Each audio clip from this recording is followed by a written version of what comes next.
Readings of Almighty God's words on the pursuit of the truth.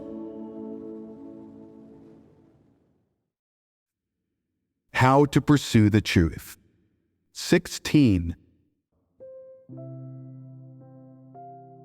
What was fellowshipped on at the last gathering? At the last gathering, God mainly fellowshipped about letting go of the conditioning of one's family with respect to tradition, superstition, and religion. God fellowshipped in detail on some superstitious sayings such as dumplings for departing, noodles for returning, and twitching on the left eye forecasts fortune but twitching on the right eye forecasts disaster, as well as the effect that some traditional customs related to Chinese New Year and other holidays have on people. At the same time, God fellowshipped on the correct way for us to approach these traditional and superstitious sayings and practices, which is to believe that some events will indeed occur, while also believing that everything is in God's hands. Regardless of what these sayings may indicate or what events may occur, we all must adopt an accepting and submissive attitude and be able to put ourselves at the mercy of God's orchestration and arrangement. These were the basic elements of our fellowship at the last gathering. In terms of the content relating to the traditions, superstitions, and religions that families condition into people, we fellowshipped in detail on some things that people encounter in their daily lives. Although the content of our fellowship only covered the traditions, superstitions, and religions involved in the daily lives of Chinese people that we are all familiar with, and it isn't representative of every nation and race, the traditions, superstitions, and religions cling to by people who live in different regions and among different races are the same as these in nature. They all observe some traditions, living habits, and superstitious sayings that have been passed down from their ancestors. Regardless of whether these superstitious things are a psychological effect of people's minds, or if they are objectively real. In short, your attitude toward them should be to clearly recognize the primary thought or essence behind these superstitions. At the same time, you should not be influenced or disturbed by them. Instead, you should believe that everything about people is in the hands of God, that it is not superstitions that manipulate people, and that it certainly is not superstitions that dictate people's fates or their everyday lives. Regardless of whether superstitions are real or not, regardless of whether they are efficacious or true, in any case, when dealing with such matters, people should have a principle that aligns with the truth. They should not be enchanted or controlled by these superstitions, and they certainly should not let them interfere with the normal goals of their pursuit or their practice of the principles. Among the topics of tradition, superstition, and religion, superstition creates the greatest interference and exerts the greatest influence on people's lives, thoughts, and viewpoints on various matters. People generally dare not give up these superstitious sayings and definitions, and the life problems that these superstitions create are never solved. The fact that people dare not break through the shackles of these superstitious statements in their daily lives proves that they do not have enough faith in God yet. They still have not truly seen through to or accurately understood the fact of God's sovereignty over all things and His sovereignty over the fate of mankind. Therefore, when people encounter a superstitious saying or some feelings that relate to superstition, they will be bound hand and foot. Especially when major events relating to life and death, their fortunes, or the life and death of their loved ones are involved. People are shackled by these so-called superstitious taboos and statements even more, and, to a considerable degree, they are incapable of freeing themselves. They are constantly afraid that they will break a taboo and it will come true, that some misfortune might find them, and that something bad might happen to them. When it comes to superstitions, people are always unable to see through to the essence of the issue, and they are even less capable of breaking free from the shackles of all kinds of superstitious statements. Of course, they are also unable to see through to the influence that superstition has on people's lives. From the perspective of human behavior, and from people's thoughts and views on superstitions, the consciousness and perspectives of their thoughts are still plagued by Satan to a great extent, and controlled by a kind of invisible force from outside of the material world. Therefore, while people follow God and accept His words, they are still controlled by superstitious sayings that relate to their fortunes, to life and death, and to their existences. That is to say, deep within their thoughts, they still believe that these superstitious statements are truly real. What does it mean for them to believe this? It means that people are still being controlled by the invisible claws behind these superstitions, rather than truly recognizing that their fates are ruled over and orchestrated by God's hand. It also means that they are not perfectly happy or at ease putting their fates in God's hands, but rather they are being involuntarily controlled by Satan. For example, the daily lives, rules of survival, notions, and so on of people who regularly do business, people who often travel, and people who used to somewhat believe in superstitious activities and sayings, such as face reading, the 8 trigrams and the I Ching, the studies of yin and yang, and the like, are deeply influenced, controlled, and manipulated by these superstitions.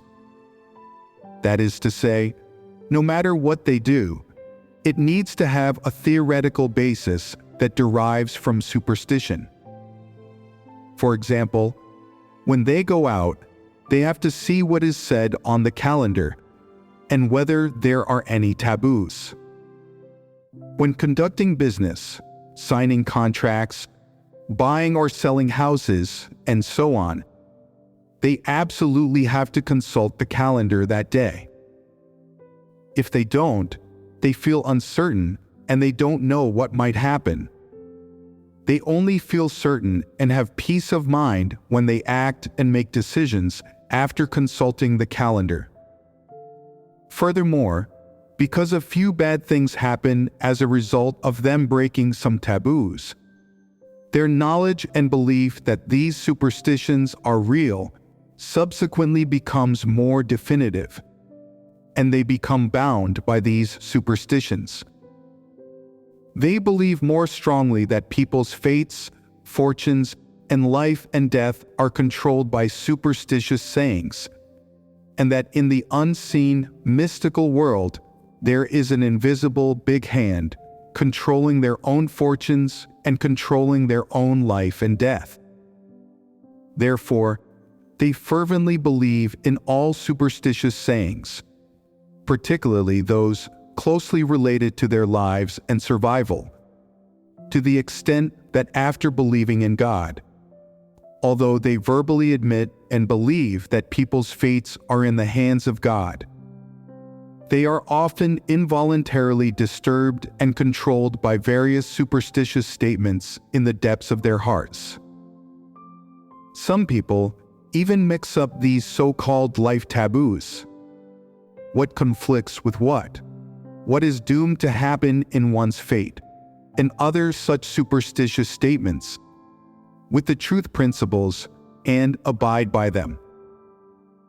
These attitudes that people harbor toward superstitions severely impact the attitudes that they hold toward the truth and God's words in the presence of God. They also severely affect the attitudes that people hold as created beings toward the Creator. And, of course, they affect God's attitude toward those people. This is because while people follow God, they are still willingly and involuntarily being controlled and disturbed by various thoughts and sayings that involve superstition, which were instilled in them by Satan. At the same time, it is also difficult for people to let go of these different thoughts and sayings that relate to superstition. Among the things that families condition into people, superstitions, in fact, interfere with people to the most severe degree and form the most profound and lasting effects on them.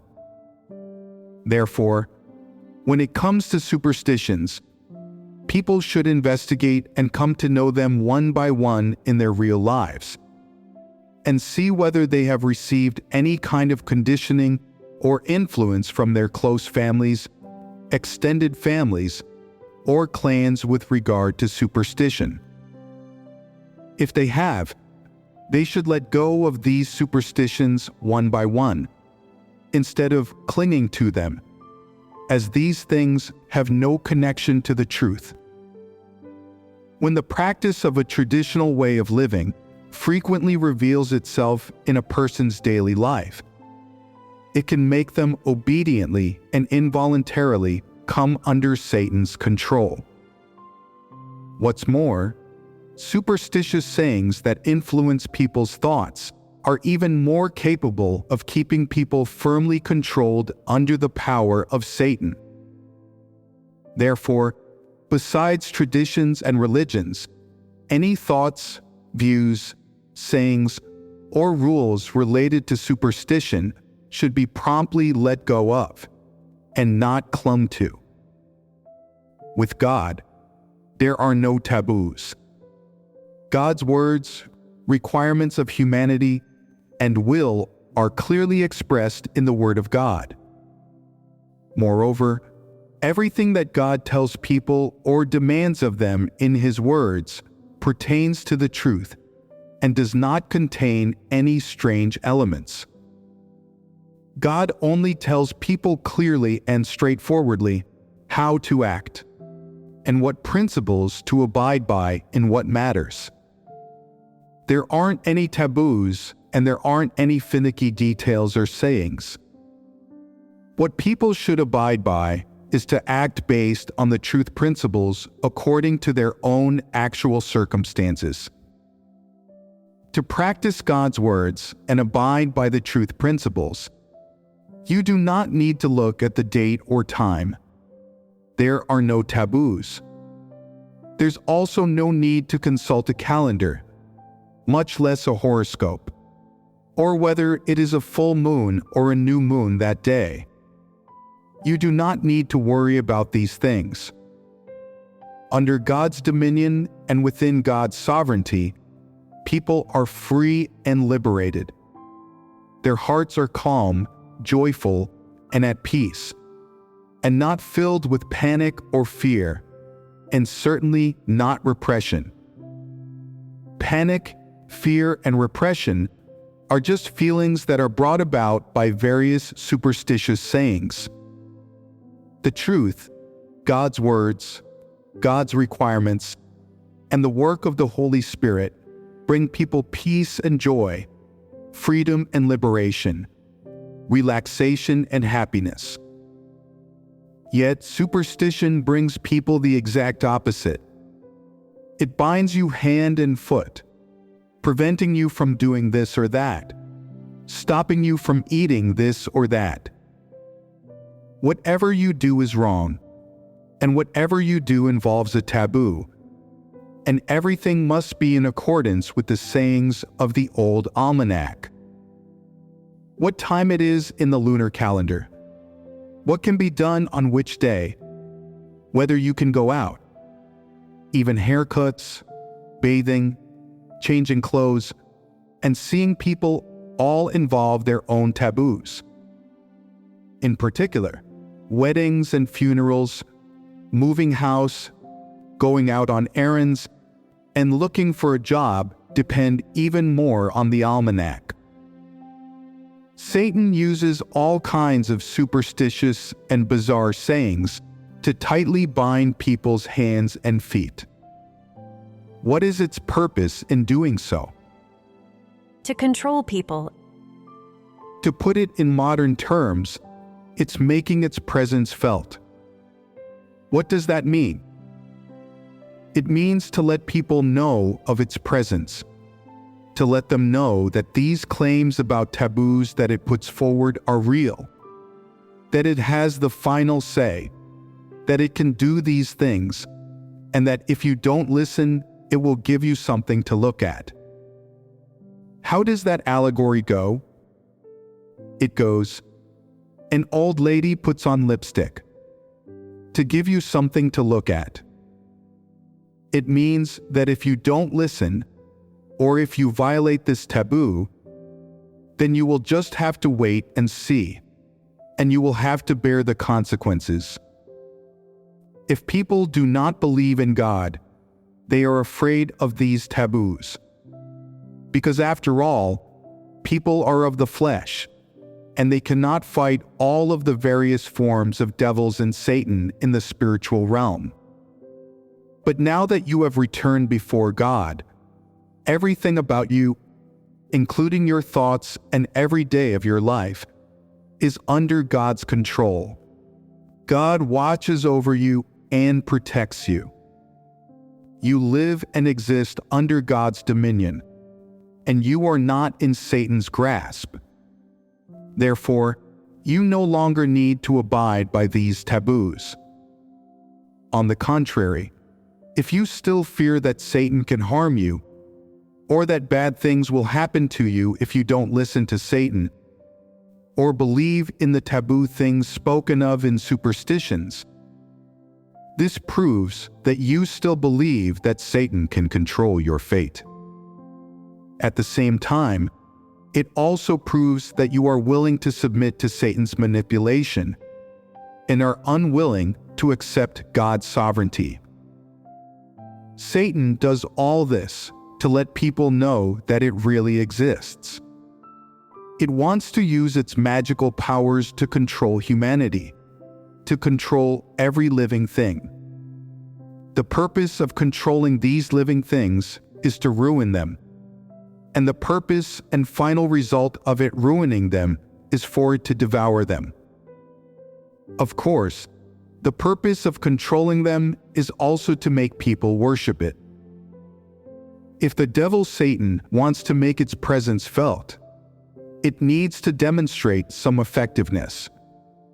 For example, it can turn an egg into feces. This egg is given to an evil spirit's altar, and if you are hungry and want to eat it, and you try to snatch it from the devil, it will turn the egg into feces to let you know its power. You will become afraid of it and dare not compete with it for food. If one thing makes you afraid of it, and then another thing makes you afraid of it, over time you will begin to blindly believe in it. If you blindly believe in it for long enough, you will start to worship it from the depths of your heart. Aren't these the goals of Satan's actions? Satan acts precisely for these goals. Regardless of whether it is in the south or the north, and regardless of which race of humans it is, they all worship evil and unclean spirits on bended knee. Why do they worship them on bended knee? Why can those evil and unclean spirits that they worship on bended knee continuously have incense burned for them, from one generation to the next? If you say they aren't real, then why do so many people believe in them and continue to burn incense for them, to kowtow to them, to make vows to them, and then fulfill their vows, generation after generation. Isn't it because those evil and unclean spirits have done something?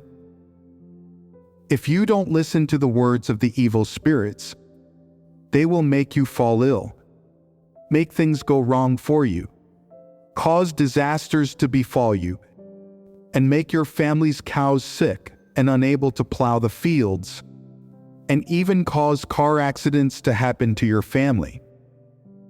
They will look for ways to trouble you, and the more they do, the more troubles you will have. You can't refuse to comply, and in the end, you will have no choice but to worship them on bended knee, and you will willingly bow your head to submit to them, at which point they will be happy.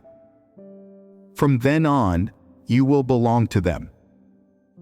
Look at those people in society being controlled by fox spirits, or by the various figures in the spiritual realm who appear on altars. What do we call this? We call it being possessed by evil spirits and being inhabited by evil spirits. Among the common people, this is called being controlled by a spirit, or having one's body taken over by something. When evil spirits start looking for bodies to take over, their targets are unwilling to let them do so. So the evil spirits interfere with and disturb them, causing accidents and trouble to come about in their families. Those who are in business are made to suffer losses and never have any customers. They are obstructed to the point that they can't get by, and making any progress is very difficult for them. In the end, they submit and agree. After they agree, the evil spirits use their physical bodies to do things, to perform some signs and wonders, to draw other people in, to treat illnesses, to read fortunes, to even help summon spirits of the dead, and so on. Aren't evil spirits using these means to mislead, corrupt, and control people? If believers in God hold the same views and opinions as unbelievers regarding these superstitious sayings, what is the nature of this? It is defying and blaspheming God. That's right. This response is very accurate. It is a serious blasphemy against God. You follow God and say that you believe in Him, but at the same time, you are being controlled and disturbed by superstitions. You are even capable of following the thoughts instilled in people by superstitions. And even more seriously, some of you are afraid of these thoughts and facts that involve superstitions. This is the greatest blasphemy against God. Not only are you unable to bear witness for God, but you are also following Satan in resisting God's sovereignty. This is a blasphemy against God. Do you understand? The essence of people believing in superstitions or following superstitions is to blaspheme against God. So shouldn't you let go of the various kinds of conditioning that superstitions have on you? The simplest way to practice letting go of them is to not let yourself be disturbed by them, regardless of if those superstitions are real or not, and no matter what they are going to bring about. Even if the statements made by superstitions about a certain thing are objectively real, you should not be disturbed or controlled by them. Why? Because everything is orchestrated by God. Even if Satan can accomplish something, it is done with God's permission. Without God's permission, as God has said, Satan does not even dare to touch a single hair on your head. This is a fact, and it is a truth that people should believe in. Therefore, no matter which of your eyelids twitch, or if you have dreams about your teeth falling out, losing your hair, or death, or any kind of nightmare, you should believe that these things are in the hands of God, and you should not be influenced or disturbed by them. No one can change the things that God wants to accomplish, and no one can change the things that God has ordained. Things that are ordained and planned by God are facts that have already been accomplished. Regardless of whether you have a premonition or what kind of omens these devils and Satan of the spiritual realm give you, you should not be disturbed by them. Just believe that all of this is in God's hands, and that people should submit to God's orchestration and arrangement. The things that are about to happen, or things that cannot happen, are all within God's control and within His ordination. No one can change them, and less still can anyone interfere with them. This is a fact. It is the Creator that people should worship on bended knee, not any force in the spiritual realm that can make superstitions come true or be restored. No matter how vast the magic powers that the devils and Satan possess are, no matter what miracles they can perform, or whatever things they can make come true, or what person's premonitions and what superstitious sayings they can turn into reality, none of this means that they hold people's fates in their hands. What people worship on bended knee and believe in should not be the devils and Satan, but the Creator.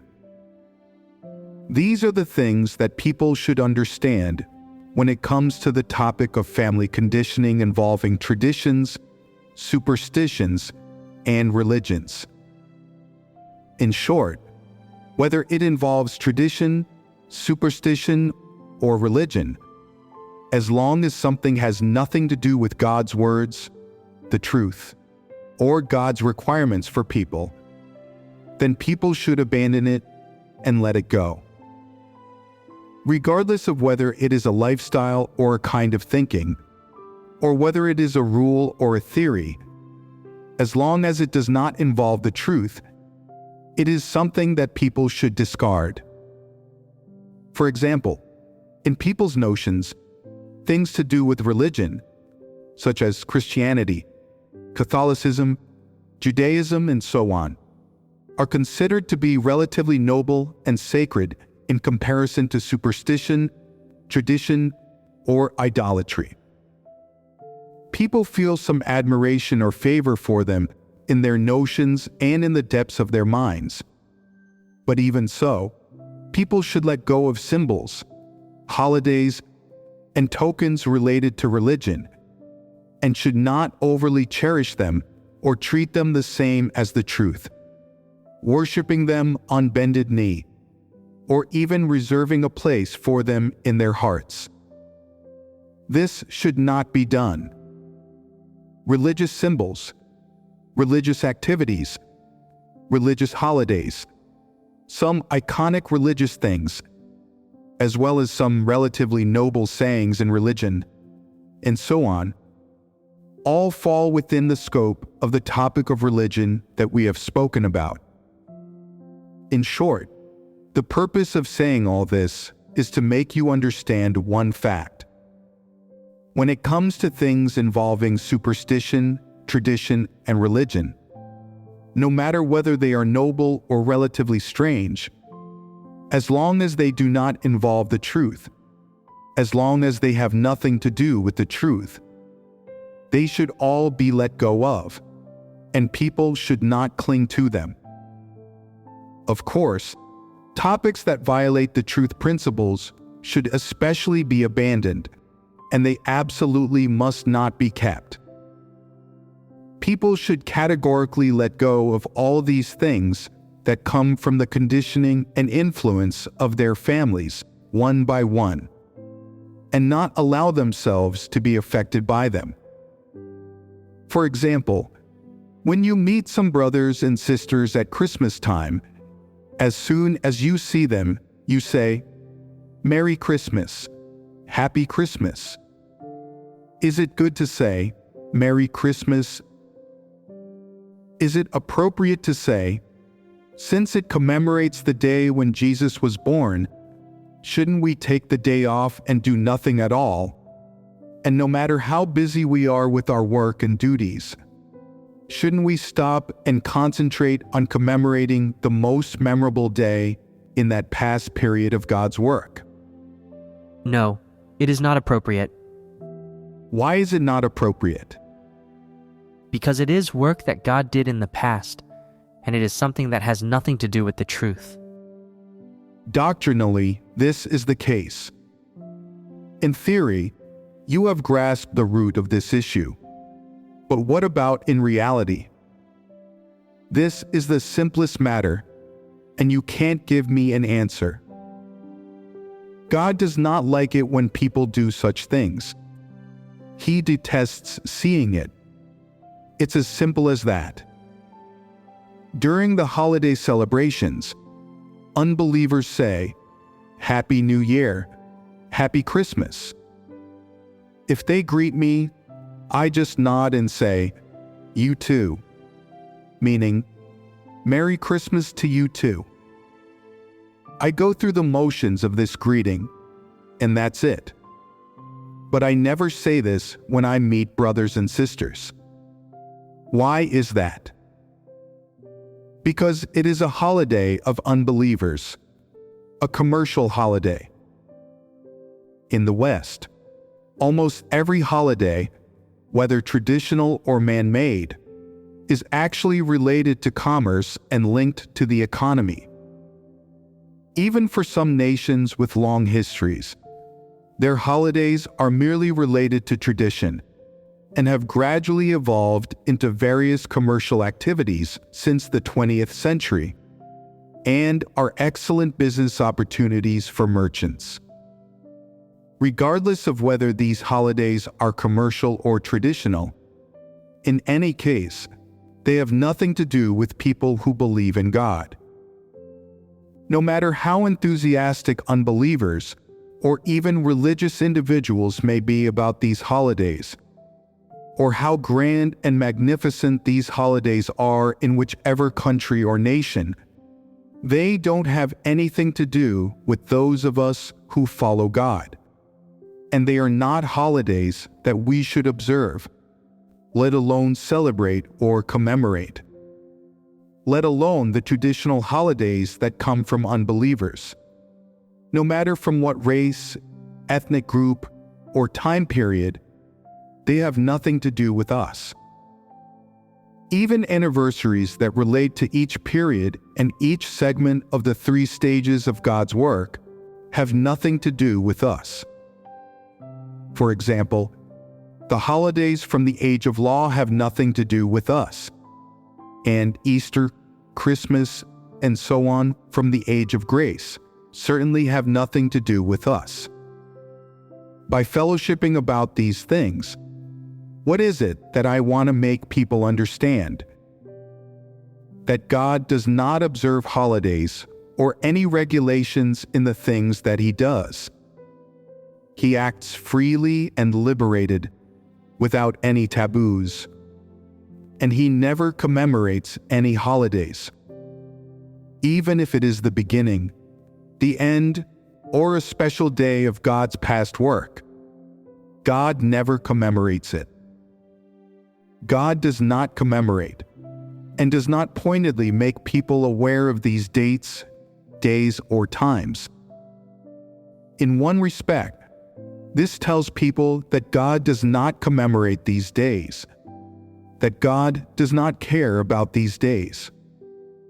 In another respect, it tells people that there is no need for them to commemorate or celebrate these days, that they should not keep these days.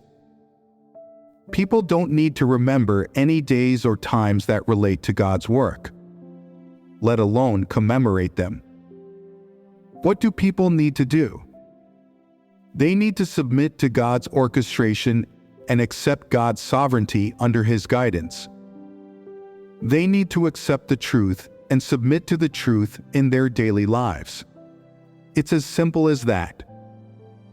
In this way, won't life be easier and more pleasant for people? Therefore, fellowshipping on these matters actually brings liberation and freedom to every person, and not bondage. Because in one respect, these topics are objective facts and true things that people should understand. And in another respect, they also free people and allow them to let go of these things they should not adhere to. At the same time, they also let people know that these things do not represent the truth, and that there is only one way of God that people should adhere to, and that is the truth. Do you understand? When it comes to the topic of family, in addition to letting go of the conditioning of one's family, there are other aspects that people should let go of. We previously fellowshipped on the conditioning that family has on one's thinking, and then we fellowshipped on the various sayings about life that are conditioned into people by their families. All families provide people with a stable life and room for growth. They also provide people with a sense of security, something to depend on, and a source of basic necessities during the process of their growth. In addition to the fulfillment of their emotional needs, people also get their material needs fulfilled by their families. Of course, they also receive life necessities and some general life knowledge that they need while growing up. There are many things that people get from their families. So for each individual, family is a part of life that is difficult to cut off. The benefits that family brings people are numerous, but looking at it from the perspective of the content of our fellowship, the various negative influences and the negative life attitudes and perspectives that family brings upon people are also numerous. That is to say, while your family brings you many essential things for your physical life, providing for your basic needs, and giving you an emotional anchor and support, at the same time, it also brings you some unnecessary troubles. Of course, it is difficult for people to escape from and let go of these troubles before they understand the truth. To a certain extent, your family brings both great and small disturbances into your daily life and existence, which makes your feelings toward your family often complex and contradictory. Since your family satisfies your emotional needs, while also interfering with your life on an emotional level, the term family evokes complex and difficult to articulate thoughts for most people. You feel full of nostalgia, attachment, and, of course, gratitude toward your family. But at the same time, the entanglements brought upon you by your family make you feel that it is a great source of trouble. That is to say, after a person becomes an adult, their concept, thoughts, and perspectives on their family become relatively complex.